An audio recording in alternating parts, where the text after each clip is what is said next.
Prithvi Shantirantariksha Shantir Dyav Shantir Disha Shantiravantara Disha Shantiragni Shantir Vayu Shantiraditya Shantish Chandrama Shantir Nakshatrani Shantirapa Shantiroshadaya Shantir Vanaspataya Shantir Gau Shantiraja Shantirashva Shantir Purusha Shantir Brahma Shantir Brahmana Shantir Shantireva Shanti Shantir Me Astu Shantihi.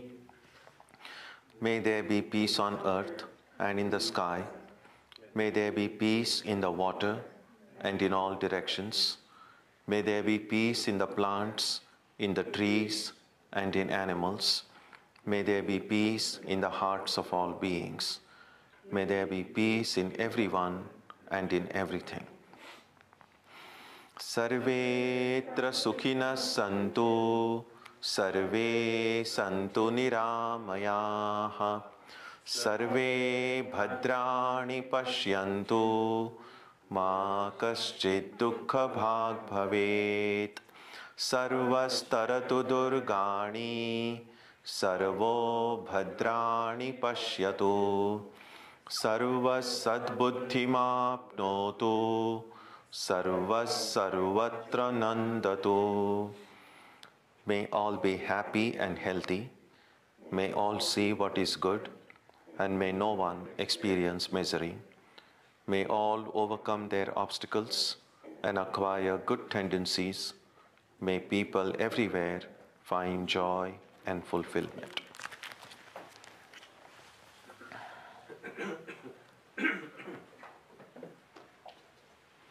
Let us now spend some time touching the center of peace and joy in our hearts.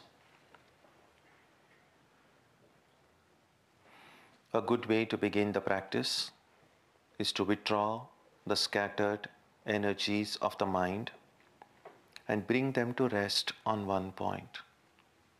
That point can be our own breathing. Let us therefore practice breathing with awareness.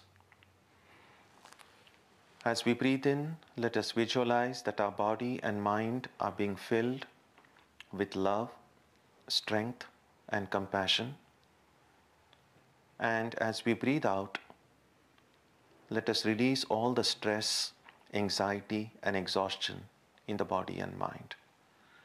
Let us practice this way for a while.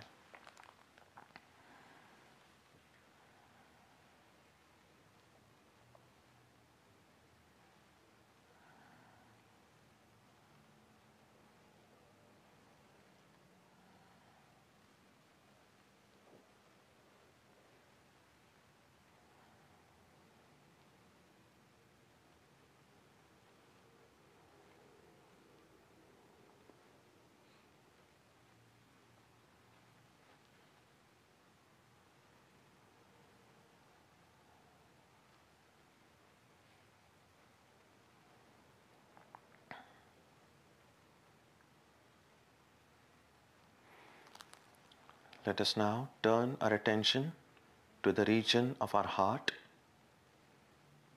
Although God is present everywhere and in everyone, the divine presence can be felt most clearly in our hearts. We can meditate in any way we have been taught. To remain focused, we can take the help of a short mental prayer or a mantra or a divine name. Let us now spend some time dwelling on the presence of God in our hearts.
Om Shanti Shanti Shanti Harihi Om.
Om Asatoma Satkamaya Tamasoma Jyotirgamaya Mrityorma Amritam Gamaya Aviravirmayeti Rudrayatte Dakshinam Mukham Te Namam Pahi Nityam.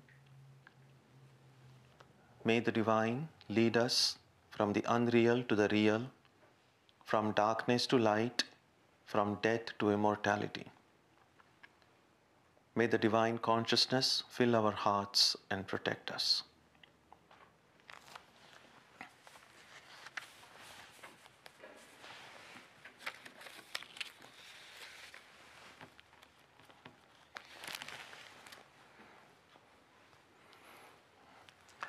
So this is the third and the final talk in the series that we have on worship as spiritual practice. In the first part of this, we saw the purpose of worship. In the second talk, we saw the general framework of worship.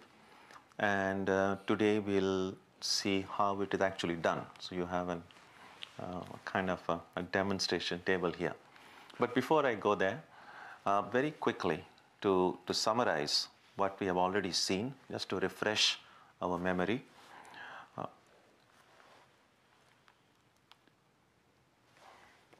The purpose of this series of talks is first to demystify worship, partly because while many of us feel, and justifiably, that prayer is something that we all can do without much training, meditation is something that we all can attempt with a little bit of training, but worship seems as either a dispensable part, something that you do if you are interested, but also something which might need some technical knowledge, or it's something of a mystery.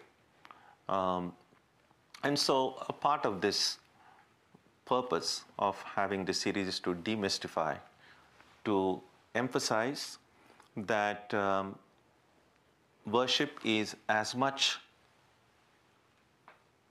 a powerful way of connecting with the divine as prayer and meditation are. In fact, worship can become a bridge connecting the practice of prayer with the practice of meditation.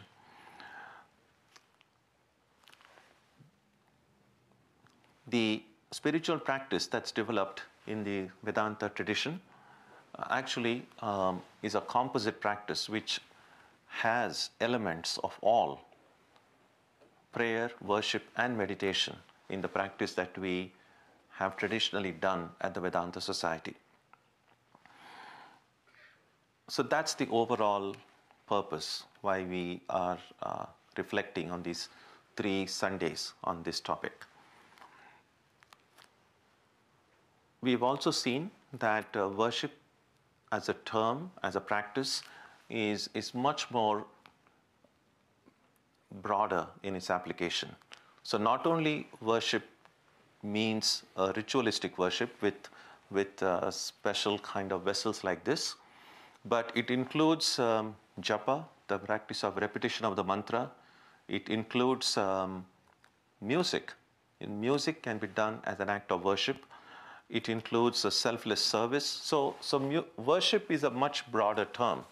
Although what we are especially focusing on is worship done before an altar.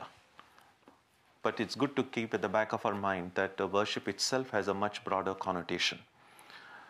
Among the primary purpose of worship that we have already seen, the first is that it prepares the mind for a more effective practice of meditation.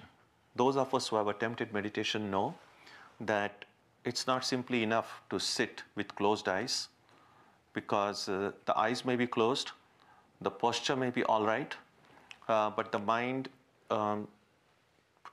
takes its own time. The mind has its own mind, and it's not so easy to focus the mind in meditation.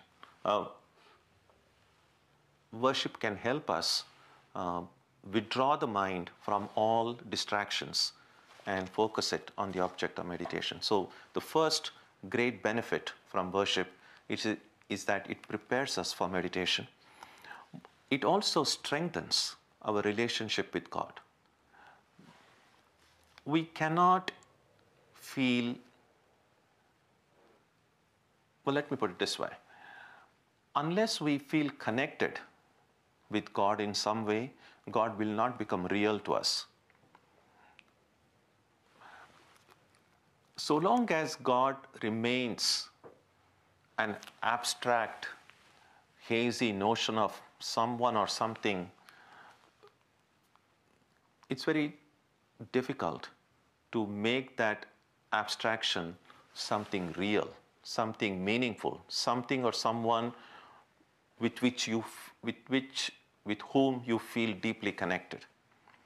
And that connection is important. Swami Vivekananda once defined religion as the eternal relation between the eternal soul and the eternal God. So even when we are convinced of the existence of this deeper core of our being, soul or the spirit or the Atman, no matter what you call it, and even when we believe in the existence of this eternal supreme being, again called by any name of your choice, but how are these two related? How are these two connected? And unless and until that relationship is established between us and that higher reality, religion will not become real to us. It will still remain, and only when something becomes real, it's easier to focus the mind on it. It's not so easy. It's not easy to dwell consistently for a sustained period of time over just an abstraction. And worship, therefore, helps in making God very real to us. And a third benefit of worship that we saw is that it purifies the mind, helping us to see all our possessions in life, all the things that we see as ours, as a real gift from God. And then once we see everything as a gift from God, it becomes so much more easy to then share it with the people around us, with our family, with our friends, and so on. These are the primary benefits. The secondary benefits of worship are that it sanctifies social institutions, the different sacraments that we go through in the course of a life. Worship has a way of sanctifying those different stages in our life's journey. The second secondary benefit of worship is that it improves social cohesion by developing spiritual communities. When people who share a common way of praying, worshiping, come together, these spiritual communities then become an additional source of support in our lives. And a third benefit of worship is that it provides a sense of security and well-being. Those who have practiced worship in their daily life, no matter how minimally, have experienced this. And not just worship, of course, prayer, worship, meditation, all of these, that when you do it, even though imperfectly, you do feel a sense of security. You do feel a sense of well-being. And that's important. It's so easy to feel vulnerable. And it's not something that happens only in the 21st century. It's something that human beings have felt all along. We do, no matter how strong we may feel at times, there are also times when we feel weak, vulnerable. We instinctively reach out for support. And so these are the practices then that provide that inner stability. So these are some of the primary and secondary benefits of worship. Then, very quickly again, we saw the general framework of worship, that there are some basic laws of worship. The first one was recognizing the power of invocation, recognizing that while God is present everywhere, all the time, the power of the divine manifests in a special way when a struggling soul, a struggling heart cries out for divine help or support.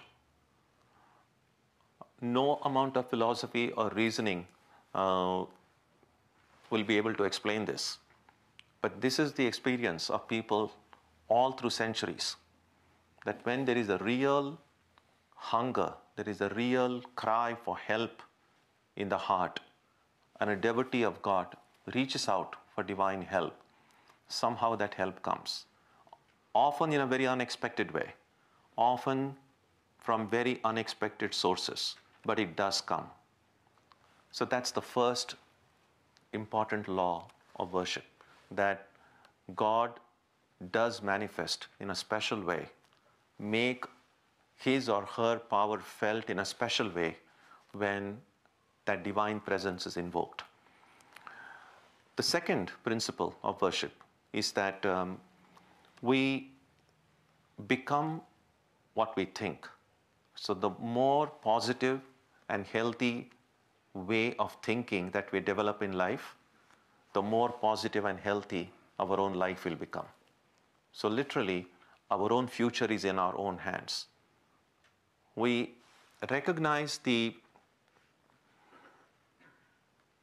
power of, say, physical exercise. We know that if we take regular exercise, it'll keep us healthy. We may not always do it, but at least we recognize it. What's not often recognized is the power of positive, constructive thinking. Sometimes we think, oh, no matter what I think, it's what I do that matters. That's not true. Our doing is greatly influenced by our thinking. So the more I train myself to think positively, think constructively, the more my actions will be positive and constructive. That's just how it is. Our thoughts, our actions, and our words, they all go together. The more we try to separate them, the more divided our life becomes, the more stressful our life becomes. A lot of the stress and anxiety we feel in our lives is because we are not able to harmonize the way we think with the way we relate to other people and with the way we do our actions. And the more we try to kind of keep it apart, thinking, oh, my thinking is something my private, nobody knows about it. But it's enough if I just say the right words, or if I just do the right actions when someone is watching. When no one is watching, it doesn't matter what I do. This is how that inner stresses develop. But the more my thinking, speaking, and action are in harmony, the more harmonious, not just harmonious, my life becomes, but that inner peace and contentment that we all seek will automatically come to us. And finally, the third principle of worship is that we can worship the divine only after recognizing our own divinity within. So it helps divinize our own self, recognize that we are not just flesh and bones, not just a material being, that there is a deeper truth within my own heart. And then we saw how in ritualistic worship, God is seen primarily as a divine guest. When we speak about guests in general, it could be an abstract idea, guests. But then, when actually you have a guest at home, then when the guest arrives at your home, that guest is not an abstraction. That's a very real, tangible, living, breathing personality. When you take care of the guest at home, again, it's not something you're just mentally imagining it. You're actually doing something about it. So that's how worship is seen. It's welcoming the divine in our home. So externally, we do it. Of course, if you have a small altar or a small shrine at home, that's where we welcome the guest. In a larger places of worship, such as a church or a temple or a synagogue, there the altar is already established. And internally, we welcome the divine as guest in our own heart. Because this is the inner shrine, inner sanctuary that we carry with us wherever we go. So we might visit a place of worship only once a week, but every time we pray or we meditate, we are visiting the inner sanctuary. And so we must welcome the divine, not just outside in our home, but also within our own hearts. And then finally, we saw last time that there are at least 6 main steps in worship. So I just described it last time, and I'll very quickly then try to make it even more real to you by just showing what is done. So the 6 steps were, first there was the preparation for worship, the cleaning of the puja vessels and all of that. And most of these things that we do at the Vedanta Center is done on a Saturday, because the worship is on a Sunday morning. So we do these things on a Saturday, most of the preparatory things. The second step in worship was a set of purifications. The third was divinizing the worshipper. Fourth was invoking and installing the divine. Fifth was the actual service, or upachara as it's called in Sanskrit, worship. And finally the conclusion. Okay, so I think now I'll move here.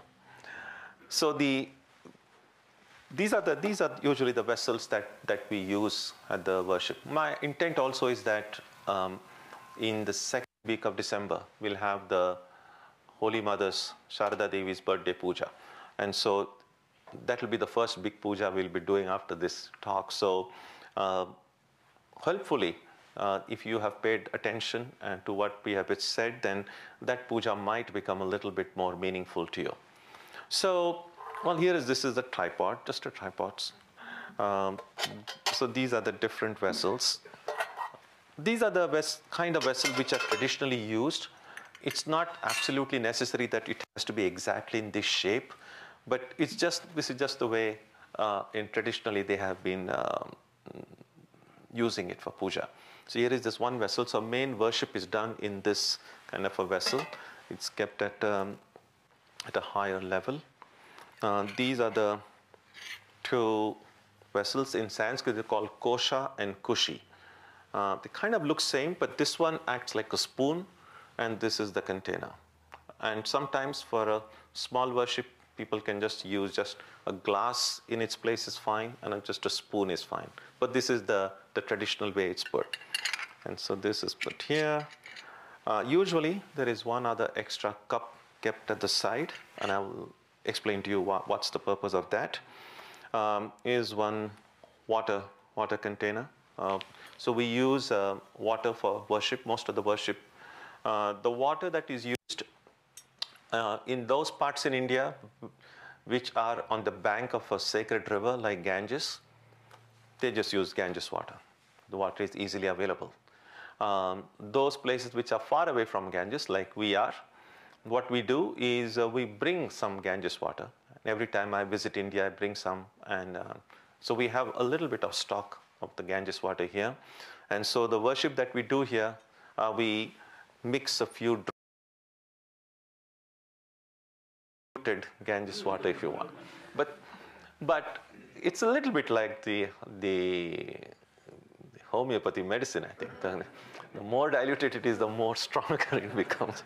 Okay. So now imagine as a preparation, these vessels have been cleaned and wiped. This was done on a previous day, and now they're arranged. So one of the first things that's done is it's called achabana. So since the worshipper is going to use the mouth to utter all the mantras, and so the first thing the worshipper does has to kind of cleansing of the mouth. Again, the physical cleansing has already been done. You can't have a hearty meal and then come and immediately sit for worship. In fact, traditionally, the worshipper fasts before the worship. So you don't do it immediately after a big meal. So some water or some fruits are okay, but a regular food is not taken until the worship is complete. And so a little bit of water is, just imagine there is water in it. So put it in this, and then you take it with this, and then you put a few drops, and then you'll see it sipped 3 times. And every time you sip, mentally you say Om Vishnu, take the name of the divine. And so this extra cup that's kept here, since this thing has touched my mouth, so then I just wipe it again. So every time there is a contact with the mouth, you wipe this thing, and then there'll be a piece of cloth nearby on which I then wipe my hands. The next stage is called filling this cup Doesn't look like a cup, a container, or a kosha or kushi, with water. So just pour water in this, and then this water is sanctified. And as I mentioned to you earlier, among the sanctifying the rituals that are done is invoking the presence.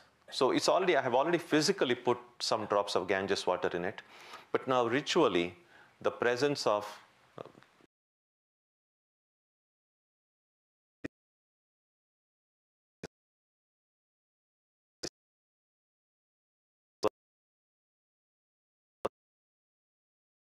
in Sannidhim Kuru. So again, name of 7 rivers: Ganga, Yamuna, Saraswati, Godavari, Sindhu, Kaveri, right? Narmada. So 7 rivers. Again, every river can be considered sacred, but traditionally these 7, so the essence of the river, these 7 rivers is invoked into the water. Yeah, so the water that will be used for worship now will be spiritually invoked with the presence of these sacred rivers. So this is the first part of the worship. Then there is a series of purifications. Among the purifications, it's interesting. It begins with worshipping the guardian deities of the door. Now, let me explain. Sometimes we do use the term guardian angel. So not everyone does it, but some of us. So there is an idea that there is some higher power protecting us somewhere. Now, these Vedantic sages, their view of the world was, not surprisingly, very different from a purely materialistic view. A pure materialistic view is, well, this is just matter, just atoms and molecules. And sometimes in Vedantic thinking also, we might make the mistake of just dismissing this thing as, oh, this is just a material thing, not really real, while the divine, God alone, is real. So we already kind of set up a duality between this material world and a divine being.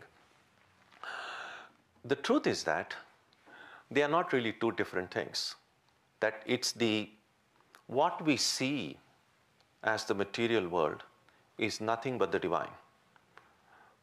But because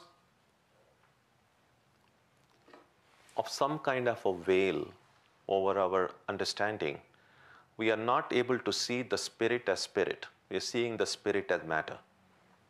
It's a little bit going back to the classical example. If you mistake a coiled rope as a snake, well, you're making a mistake. You're not seeing things as they are, so you're seeing the snake.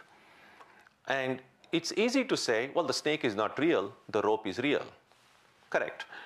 But the rope and snake are not two different entities. You cannot say, okay, this is the rope, this is the snake which is unreal, and that's the rope which is real. Because there is really only one. There is only the rope. It's the rope that I'm seeing mistakenly as snake.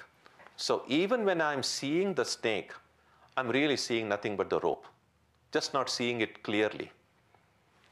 In the same way, even when all of us are encountering this world, we are really seeing nothing but God. But we are seeing God not as God, but as this world. Just as we are seeing this rope not as rope, but as the snake. If you keep this in mind, then it becomes so much more easier to recognize that behind every material entity that we see, there is a deeper truth. There is this pure consciousness, the presence of the divine there. And so that is what these sages saw. And so even when we are busy doing worship with all these material elements of vessels and water and all of that,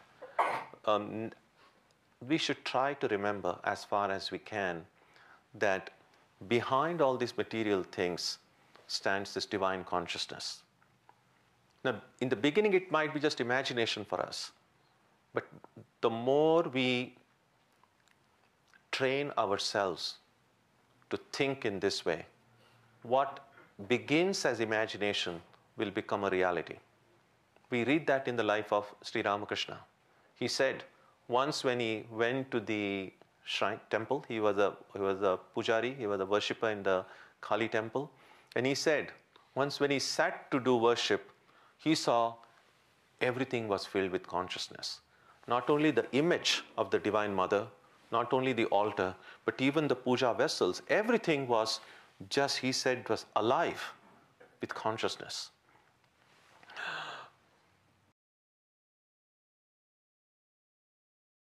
Purification begins with, I mention all this to show that even the door of the room in which the worship,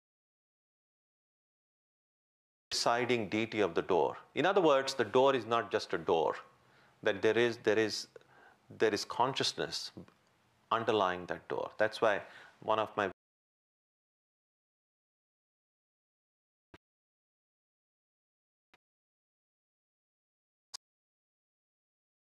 you look at a tree and see there the presence of God or the miracle of God, then you have seen something. So that's how it is. Then you take this consecrated water, you sprinkle it in the direction of the door, wherever the door is. Of course, so when I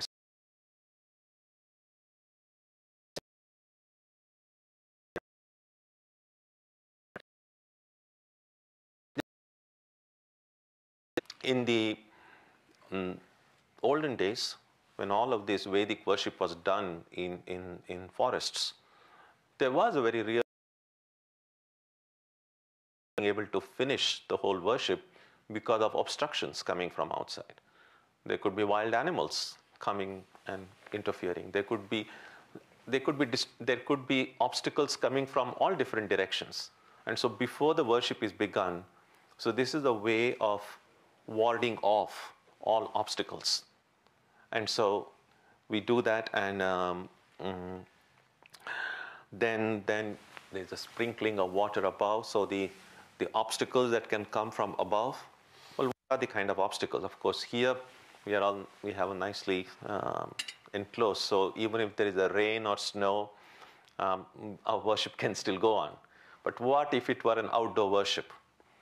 Then a rain, snow, etc. would be an obstacle. So there's a way of then saying, please keep all these obstacles away, that as I do this worship, let me be able to finish it in a proper way.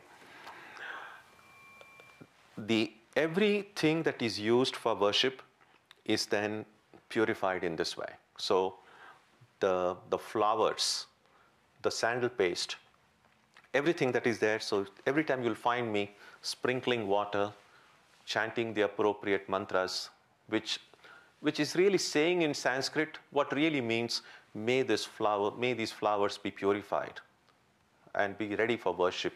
May this be purified. May this. So I'm just saying it in Sanskrit, but the idea behind it is, may all these things be pure and ready for worship. One other thing. Sometime you might see me, remember, all these kind of things that I do. So they are called, in the Sanskrit term for these is called mudra. Mudra are different hand postures, which are said to be pleasing to the deities.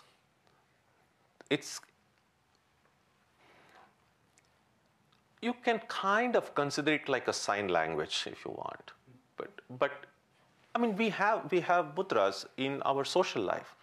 When you want to greet someone and extend a hand of friendship, you shake your hands, you extend your hand. Well, there is some kind of a physical posture you are doing, and that stands for something. When you are happy, when we are happy, we smile.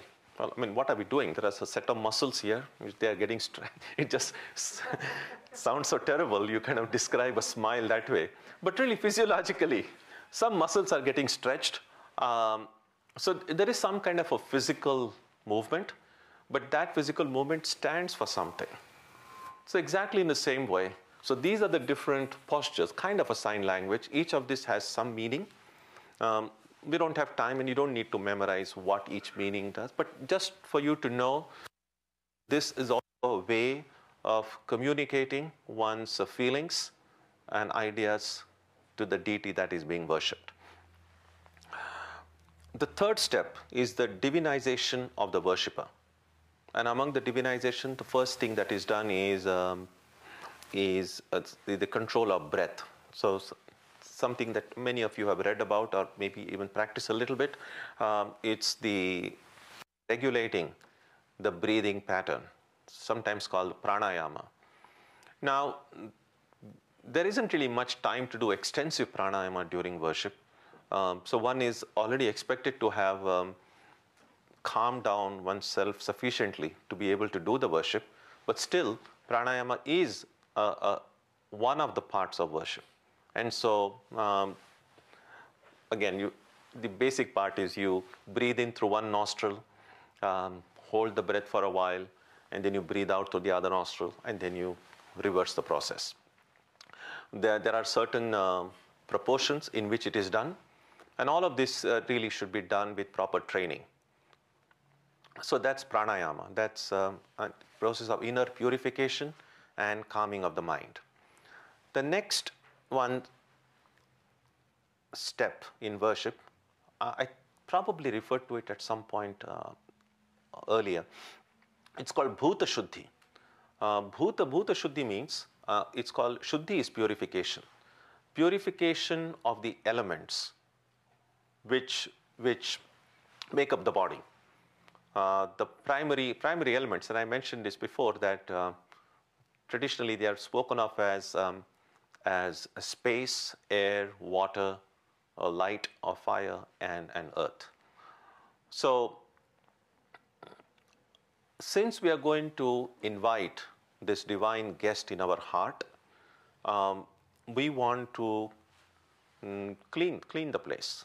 Now, cleaning is good, but if you can reconstruct, you can kind of build a new home for the divine guest, that's even better. Now, building a new home every day it's difficult, not even practicable really, but it's not necessary. If we are inviting the divine in our heart, we can rebuild our inner sanctuary to welcome the divine. And so there is this ritual called purification of the elements. And again, a set of 4 short mantras which primarily mean this, that the heart is seen as the dwelling place of the individual soul. And the head, this is where the supreme being in the yogic scheme dwells. And so the first part of this meditation is that you take this self, the soul here, and meditate that you take it from here and install it temporarily in the heart, in the head, in the top of the head. Now, you know, it's like when you are rebuilding a home, you have to temporarily go and stay someplace else. You can't be living there when they're going to break it all down. So you take the soul and put the soul here, and then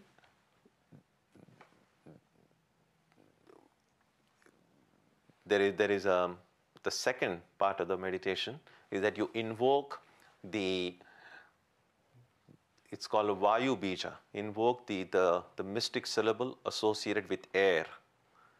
And invoking that, you dry up the whole place. Then the third step, you invoke the mystic syllable associated with fire. So now that it's dried up, you burn it off completely. And finally, with the same pure material in the yogic space here, you rebuild your complete subtle body with a fresh material. So the existing inner instrument, so to speak, is first dried up, burnt, and rebuilt. And after rebuilding it with a fresh material, then you bring back the soul and install the soul there. that's basically, it takes me more time to explain it than when we actually do it as a part of the worship. But these are the 4 steps. Moving the soul here, drying up the heart. Heart is really not a good term actually. The inner instrument, the sukshma sharira. And then you burn it, and then you reconstruct it with fresh material. Now, this is all in meditation. And we might think, well, would this bunch of imagination, does it work? I mean, what's the point? Would just imagining this make any difference at all? And the answer is yes, it makes a difference. When done in a proper way, again, just as we saw, one of the benefits of worship is it gives us this sense of security and well-being. So this little ritual actually doesn't take even 2 minutes or 3 minutes. But if done properly and with faith, you do feel that you have become new again. You do feel an added sense of purity in the heart. And that's just a matter of experience. Again, as I said, you can't philosophize about it, because if you try to analyze it too much, you just think like, well, you are just imagining things. So long as it works, who cares whether it's imagining or not? It just works. So anyway, so that's the next step. It brings about a sense of inner purity in the heart. In fact, this little ritual, although it's a part of a larger worship, once you know how to do it, it can also be done before your daily, even if you don't do a regular worship every day, even before you, whatever prayer or meditation that you do, this itself, just this little part of it done before as a preliminary to your prayer and meditation, can also be very helpful. And then you also, very quickly again, you would have seen that I just put my, remember saying Ang Nama, Kang Nama, Khang Nama, or it just sounds very mysterious. Again, what is essentially done is this. Again, I'm going rather with a rapid clip here. In Sanskrit language, there are 50 letters in the Sanskrit alphabet. And these 50 letters, when you utter them, each of them produces a distinct sound, which can be distinguished from the other sound. In other words, they have found that this human voice box that we have, right from the throat, I mean all the parts that get touched here, beginning from throat right up to our lips, we, according to their calculation, we are capable of making 50 different sounds. And so each of the sounds is a letter in the Sanskrit alphabet.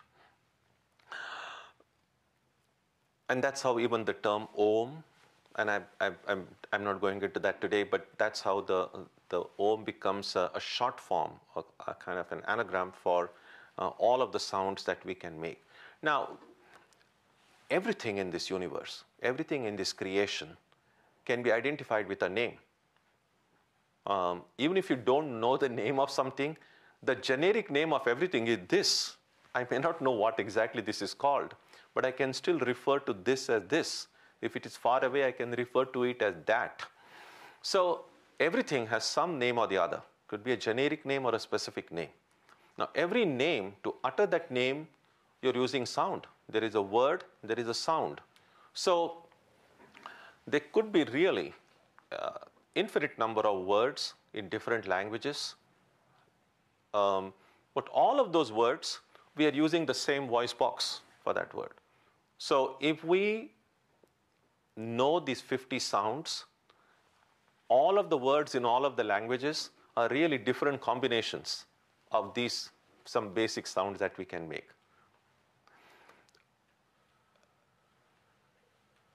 And I'll just tell one short story just to kind of make the point a little clear.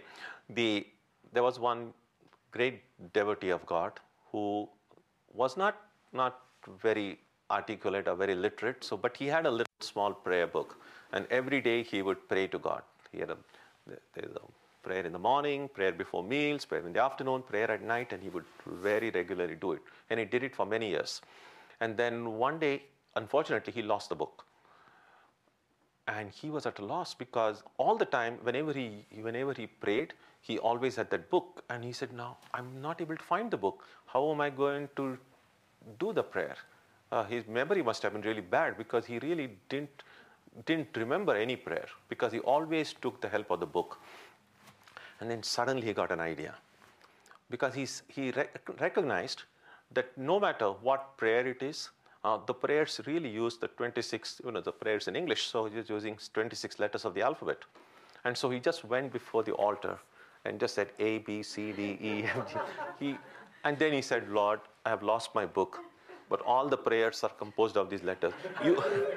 You please rearrange them in a proper way so that the proper prayer at the proper time will be said." So you get the point. So all of these sounds really constitute the whole of creation because sounds make words, words stands for objects. So everything in this universe is filled with this sound. And so when you see me doing this, Kang Nama Kang, so there are these 50. So K, K, G, G, Ng, Ch, Ch, J, J, Nya. These are the different Sanskrit alphabets, the different sounds. And so what this does is Kang Namaha. So it's that I salute that one sound, I salute the second sound, I salute the third sound. So it's actually installing or recognizing those 50 different sounds in different parts of the body. So it's like the microcosm and macrocosm, that if I can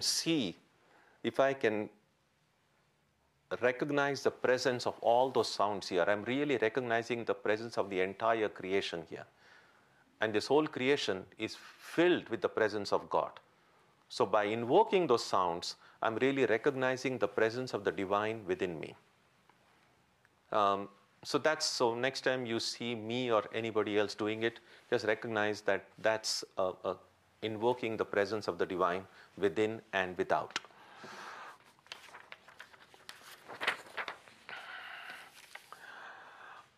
So this is the divinization of the worshipper. And then we begin with worship. The worship itself, generally we begin with first worshipping the teacher, the guru. It's the teacher who connects us with the divine. So all worships begin with first worshipping the teacher. And then Ganesha. Ganesha is seen as a deity who removes all obstacles from the path. And so there are these 5 deities which Shankaracharya in the 8th century AD, he instituted this practice that no matter which deity you worship, no matter divine in which form you worship, you will first worship these 5 different forms. The idea was these were the 5 major denominations in the Indian subcontinent at that time. And at sometimes can happen, these different denominations, and out of their over enthusiasm and little lack of understanding of what and who they were worshipping, one might then say, "Oh, my God is more powerful than yours, mine is better than yours," and so on. And so in order to recognize that no matter which deity you worship, you are worshipping the same one divine. And so no matter who your primary focus of worship is, you worship the divine in all these different forms. The small worships, but you first worship all these different deities, and then you move towards the principal deity that you worship. So the primary method remains the same. The shortest form of worship is just offering a flower dipped in sandal paste. That's the next would be, if you want to do worship in a little bit more elaborate way, then there are 5 items that are worshipped. You first you begin generally with meditating on the deity. So a flower is put on the arm, and then, so this is another one mudra. It's called, you see it looks like this, it's called a kurma mudra, like a tortoise. See, it is like a tortoise. Does it look like a tortoise? A little bit like that. So anyway, so the flower is kept here, and then the worshipper chants the meditation verse of that particular deity who is being worshipped, and then that flower is kept in front. And then the mantras. So you take the paste and I offer this. So again, although I might be saying it in Sanskrit, what I'm really saying it is I use the mantra of the deity that is being worshipped and say, I now offer this sandal paste to you. I now offer this flower dipped in sandal paste to you. Now I offer this incense to you. Next I offer this light to you. And then there's some offering in terms of fruits or sweets. So the offering in Sanskrit is called naivedya. So I offer this naivedya to you. All of this I say in Sanskrit, but that is the idea. I offer this to you, I offer this to you, I offer this to you. And then once the offering is done, and then you will see that the offering is taken. So before offering, that food is called naivedya. After the offering is done, it becomes prasada. Has something changed? Once that question was asked to Holy Mother Sharda Devi, that in this ritualistic worship, when food is offered, when food is kept before the deity, is it just our imagination that it becomes prasad, or something really happens? And what Holy Mother said was, she said it does bring a change. She said when she was worshipping, she said a light from the eyes of the deity actually goes, she saw in a mystical vision and touching every little thing that is offered. And so mystically, something has changed. And therefore, what goes before offering, it could be just a fruits kept in a plate. But after the offering, that food becomes sanctified. And what the devotees believe is that that food which is thus sanctified by the touch of the divine, would help them in their own, when you eat it, not only would it help you, of course, food is necessary for nourishment, but it also would nourish me spiritually. And therefore it's a good practice. Even if you don't do a ritualistic worship every day at home, every time you eat, it's actually a good practice, even just mentally. Mentally, you don't have to say any mantras or anything, but mentally, if you can offer every little thing that you eat, even when you go out in a restaurant, and when done with faith, even that can become prasada. So there doesn't have to be any external expression. You don't want to make a spectacle before others, like, what is this people doing? But it can be completely internal thing. And yet you can, if you believe that this is a helpful practice, and many people do, this can be very helpful.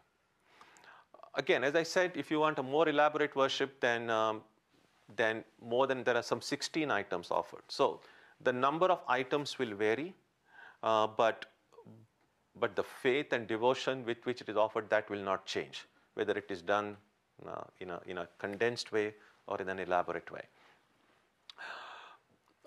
One final point. Just as at home, when we welcome guests, we more or less have some standard way of things that we do when guests come. But if we know in advance that some particular guest likes something, then when that specific guest comes, then we might have something special, which is special for that guest, because you know that that guest likes it. And then maybe some other guest comes, then you might have something else. So sometimes we kind of customize our hospitality depending on the guest. I'm putting it in a very general terms, so don't be offended, but this is something like that occurs in worship. So certain, for instance, depending on the deity you worship, traditionally it is believed that certain kind of flowers or certain kind of food is especially pleasing to that deity. So for instance, whenever goddesses are worshipped, whether it's Kali, Durga, Holy Mother, usually we use a red flower, a hibiscus or a jaba it is called. For all worship of Shiva, with the idea is to use white flowers. Again, this is something that has traditionally come, that this pleases the divine. And then there are certain kind of foods might be pleasing to certain kind of deities. So these are some of the subtle changes that can occur. So once you know the general framework of worship, this framework applies no matter who you are worshipping. The only thing that will change is the basic mantra of the deity, the basic prayer of that deity. But the overall structure doesn't change from one worship to another. So that's the beauty of it, that once you know the framework, you really are able to do any kind of worship that you wish to do.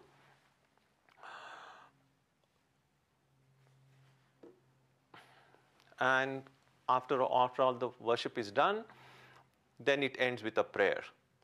And I said, among the prayers that is done, one of the prayers that is done is that because you're doing karma, the worship is also a ritualistic karma.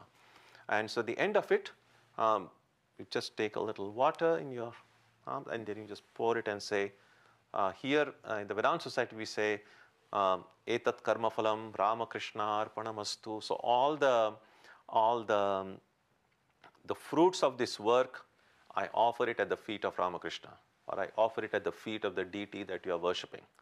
In other words, you are not doing it in order to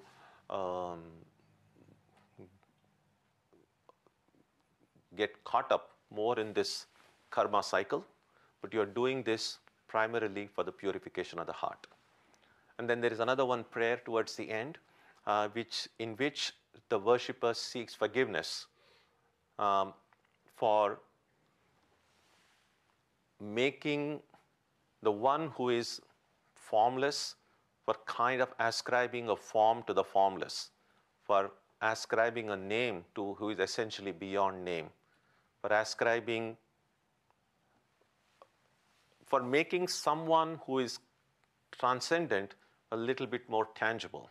So it's recognizing one's own limitations in trying to worship the divine, that I'm not able to worship the spirit as spirit, but at present, this is the best way I can communicate with the divine. So in the end, it's the recognition of one's own limitations while trying to establish that connection with God. And then finally, the worshipper surrenders. And oftentimes it takes the form of just lying at our prostration before the divine.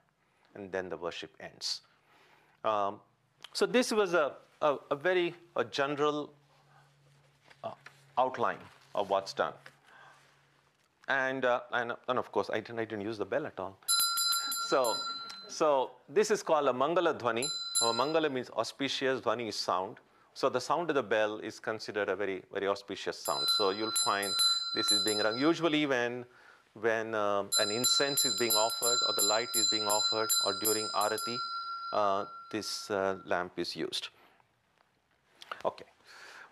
So hopefully, the next time you attend the worship here, it will make a little bit more sense.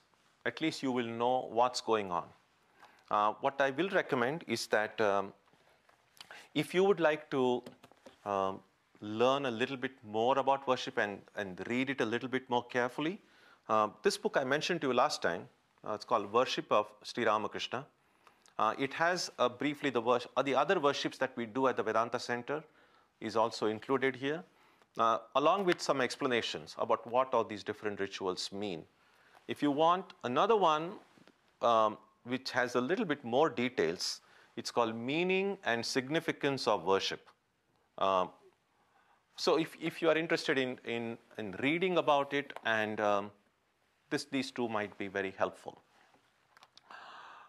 There's one other announcement about this, and that is, while this is the general worship that we do at the Vedanta Center, so the worship that we do here is not minimal, but it's not very elaborate either. It's somewhere in the middle. So those of you who are interested in doing some kind of a small worship at home by yourself, it won't be as complicated as this explanation might sound. You will not even need all these specialized vessels. but it's something I have formulated a condensed form of worship for those who want to do it at home, and you don't even need an extensive knowledge of Sanskrit either. But if you want to incorporate worship as a part of your own spiritual practice, which might need probably at the most, I would think, 10 minutes of your time. If you feel that that's something you would like to do and you have that time, a fortnight from yesterday, that's in the first Saturday in December, that's 5 o'clock, we'll have an hour-long workshop or a training, if you like, for those who would want to practice worship, or do a personal worship at home every day in a quick way. So those of you are interested in learning, you can just leave your name and email in the bookstore, and then we will let you know. Well, I'm already telling you, it's already 6th of December, 5 o'clock, but I can then send you a reminder so that you can come, and then I'll also that time give you a shortened, condensed form of worship, which I think everyone will be able to do and benefit from it. So that's our worship as spiritual practice. Okay, we'll conclude with a prayer. Jananim Saratam Devim Ramakrishnam Jagadgurum Padapadme Tayo Shritva Pranamami Muhur Muhu. We bow down to Sri Ramakrishna and Holy Mother.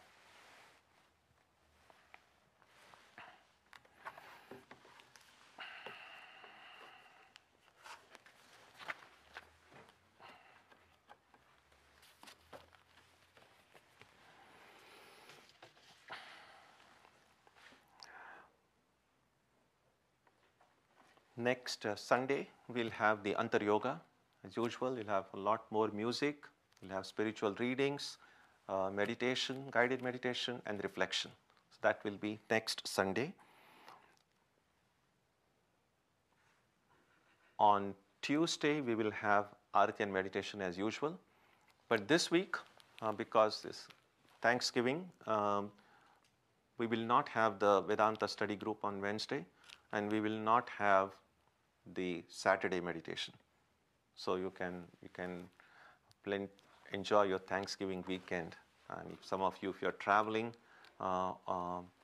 you won't be missing any of these things. Before we go to the closing prayer, I just also want to make one more announcement. Recently, we have received copies of the Vivekananda Vidyapith calendar for 2015. Many of you have shown interest in past years for this one. So this is published from, there is one school for students, weekend thing, which trains them according to Vivekananda's and Vedanta's principle in New Jersey. And every year they bring out these beautiful calendars with great saying. This time the theme is intellect, the guiding force. And what's even interesting in that is that most of the observances and festivals that we have at the Vedanta Center are already marked here. So you will already know about the Vedanta programs from this calendar. So these also, we have a few copies in the bookstore for those who are interested. I think that's it. So let's have a now closing prayer on page 3 of your books.